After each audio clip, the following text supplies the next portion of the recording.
Okay, are you ready for problem number 6? Okay. In 1626, Peter Minuit, okay, correct me if I'm wrong, Peter Minuit convinced the Wapinger Indians to sell him Manhattan Island for 24, kamura 24 pesos. Sa taong 1626, nabili niya yung Manhattan Island for 24 pesos. Wow.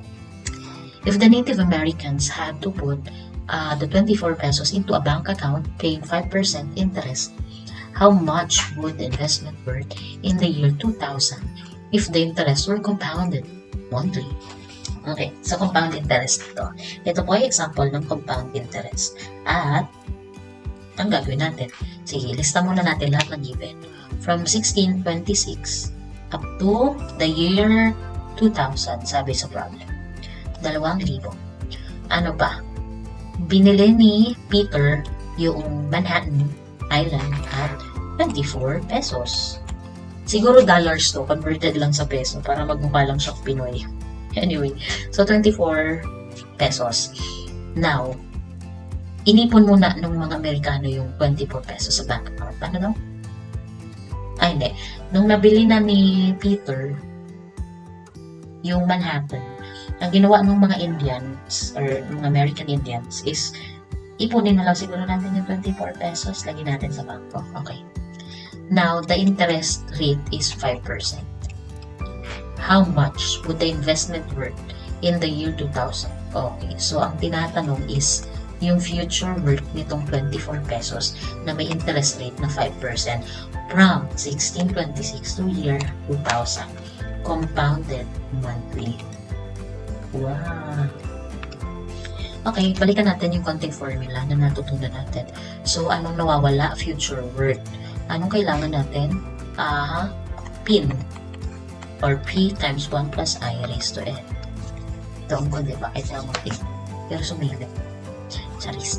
Okay, so, okay, 24 pesos. Si P, given naman dito, 24. By 1 plus, wait, na-excite siya. 5% na bagad yung lalagay natin. Sa I, no. Si I, remember that I is equal to R over M.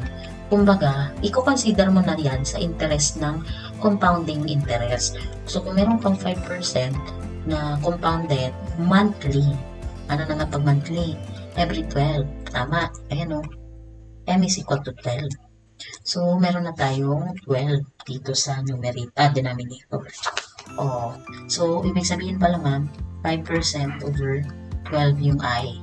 Raised to, ano yung M? Ayan lang. Dito tayo nangyari. Kasi from 2000 to 1626, ilang taon yun ang pagitan? Sige nga. Without computing using calculator, ay, nagmanumano si B. Wag. Plus 1626. Oh. Minus lang, di ba? Sa edad natin, minus lang natin yung current year sa kapanganakan natin. So, parang ganun lang din naman yan. Anyway, so that is 374. Wow. Ang tagal Imagine from 1626. Magkano na kayong perang 24 pesos ngayon? Wow, 374 years. That's a lot. That is literally a lot. Pero anyway, 374. Yun na ba agad yung lalagyan natin sa N? Uy, nalilimutan kayo. Remember that N is equal to T times M.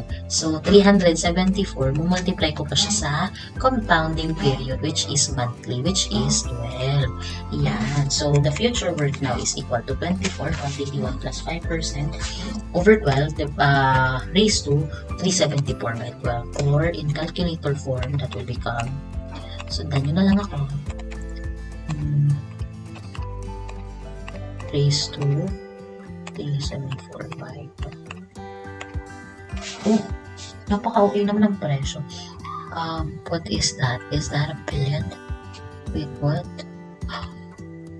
Oh. It's so big. I can't believe that it's so full of videos like that. 614. Wow! Oh my goodness. Biruin mo yan? 3,552,428,640 pesos. Yung 24 pesos ko noon, wow. Alis. So, ngayon palang mag-invest na kayo ng piso. Nadating ang 300 years. Million na yan, okay? Nakakainis. Narating mo lang panahon na no 300 years. Wala man na tayo sa Earth. So, wala na.